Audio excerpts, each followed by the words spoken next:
Before the internet, before radio, before telegraphs connected continents, one family understood something the rest of the world had not yet realized.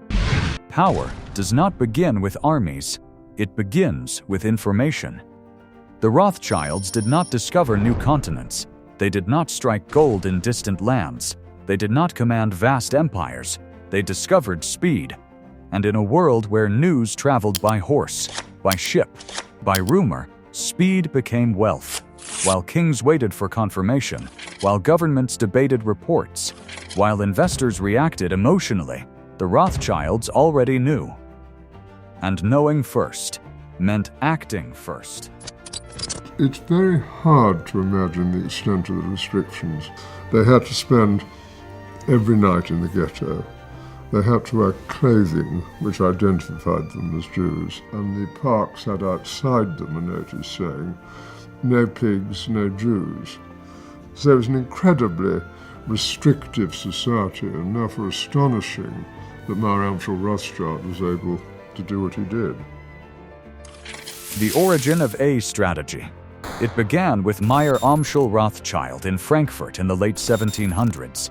He was not born into power. He was not born into royalty. He was born into constraint, but he possessed something far more valuable than privilege. He understood systems. He understood that money flows where trust exists, and trust flows where information moves reliably. So instead of building one powerful bank in one powerful city, he built something the world had never seen before. He placed his 5 sons in 5 financial capitals of Europe: London, Paris, Frankfurt, Vienna, Naples. 5 cities, 5 brothers. You are 5 brothers. I want you each to start a banking business in a different country. One to go and open a house in Paris, one in Vienna, one in London.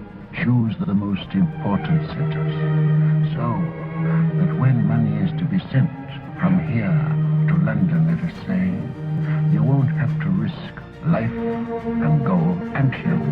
Here in Frankfurt, we'll just send a letter to Nathan in London saying pay so-and-so, and that will be offset by loans from London to Frankfurt.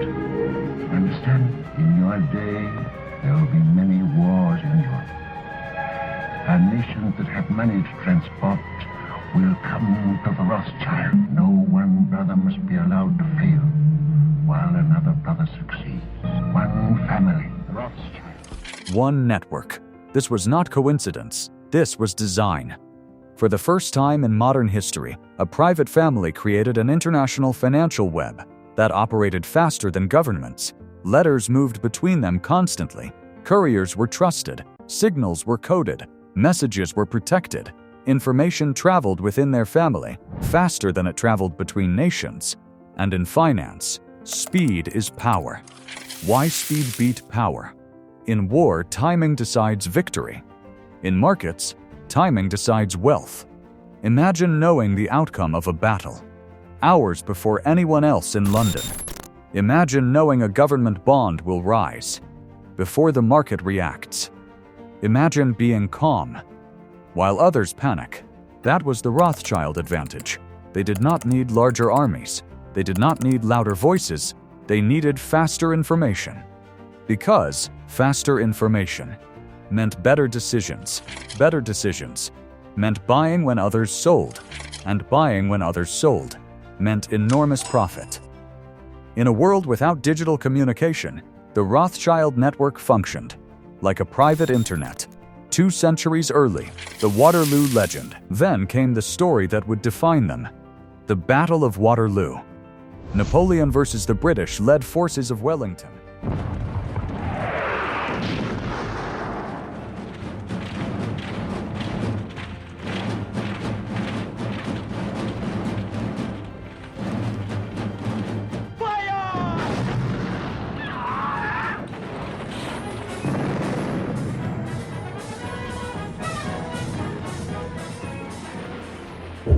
The outcome would reshape Europe, and it would reshape markets.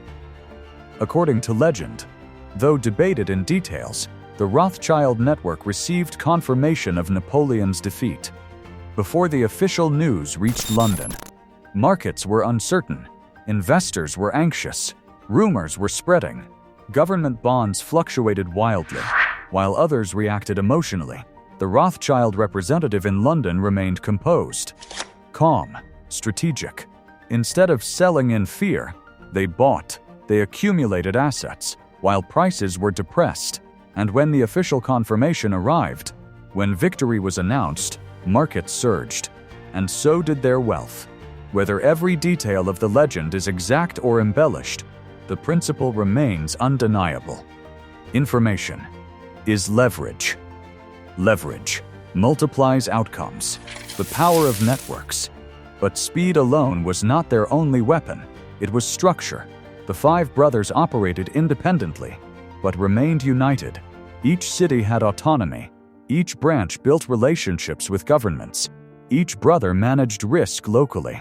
But all major information flowed through the network. They trusted blood over bureaucracy.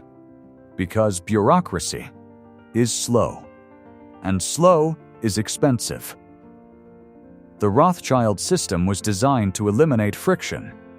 No committees. No delays. No political infighting. If a bond market moved in Paris, London would know. If Vienna needed capital, Frankfurt could shift it. They moved money across borders when others were trapped within them. And this was not just financial genius, it was logistical genius. Their couriers were faster, their letters were coded, their communication was disciplined. While nations competed, the Rothschilds connected. And connection became dominance. Governments began borrowing from them. Empires relied on their financing. Railways, wars, infrastructure, industrial expansion. They funded transitions that reshaped continents, not by ruling from thrones, but by supplying liquidity. Because in the real world, the person who funds the machine often influences where it moves. In effect, escaped from the ghetto to those five capitals in Europe. And it was really the first time that there'd been a family that worked within a European community. The modern blueprint. 2 centuries later, the world looks different. We have satellites, fiber optics, high-frequency trading algorithms, smartphones, AI-driven market prediction. News travels in milliseconds. But the principle has not changed. Speed still wins. The traders who act first capture opportunity. The investors who see data early gain advantage. The networks that share insight efficiently outperform isolation. Today, billion-dollar hedge funds spend fortunes to reduce delay by a fraction of a second. They build private data lines. They place servers physically closer to stock exchanges. They measure time in microseconds. Why?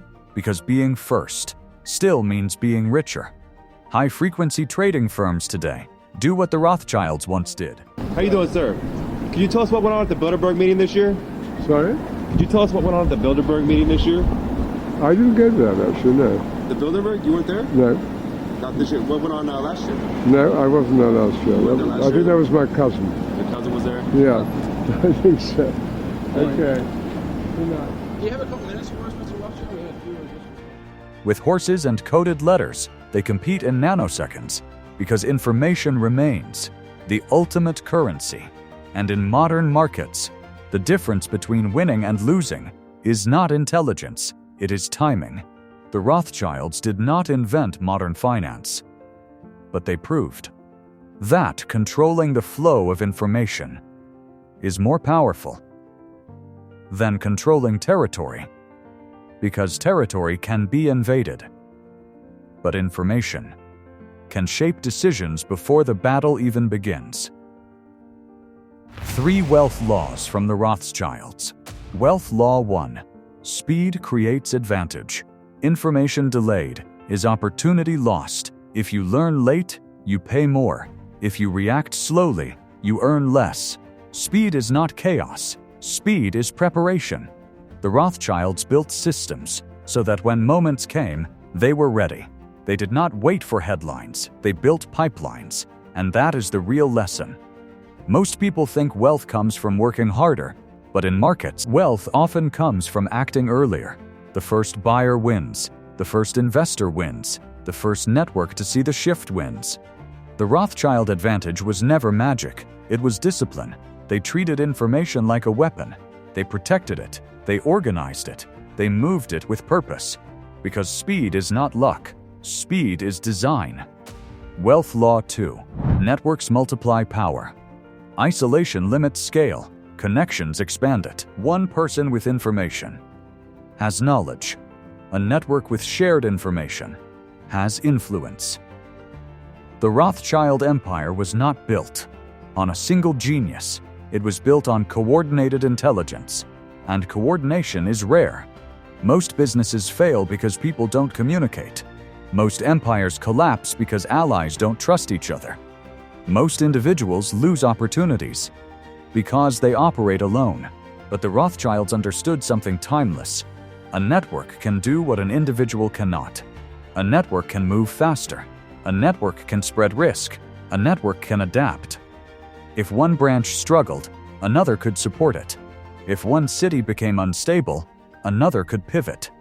Their power wasn't just in money, it was in reach. Because the strongest people in history were not always the richest, they were the most connected. Wealth Law 3. Stay invisible, stay influential. They rarely sought public attention. They avoided unnecessary spotlight. They operated behind institutions, behind governments, behind markets. Because quiet control lasts longer than loud power. Visibility attracts resistance. Subtle influence builds longevity. The Rothschilds understood that fame is fragile, but influence is durable. Kings can be overthrown. Politicians can lose elections. Generals can lose wars. But the people who control the systems often remain untouched. They did not need crowds cheering their name. They needed contracts signed. They needed loans repaid. They needed networks intact. Their strategy was simple. Let others fight for attention. Let others become targets. Stay calm, stay quiet, stay positioned.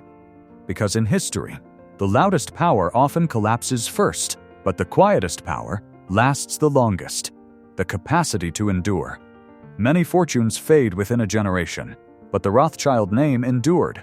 Why? Because they understood risk. They diversified. They avoided reckless speculation. They prioritized stability over spectacle, while others chased glory. They built foundations. And foundations outlast headlines. The Rothschilds did not conquer nations. They connected them. They did not build empires of land. They built empires of information. They understood something timeless. Whoever controls information controls timing. Whoever controls timing controls markets. And whoever controls markets shapes history. In a world obsessed with visible power, the Rothschilds proved that invisible advantage is stronger. Because the future does not belong to the loudest. It belongs to the fastest. Subscribe to Kings, Empires, and Billionaires for more hidden wealth strategies that shaped the modern world.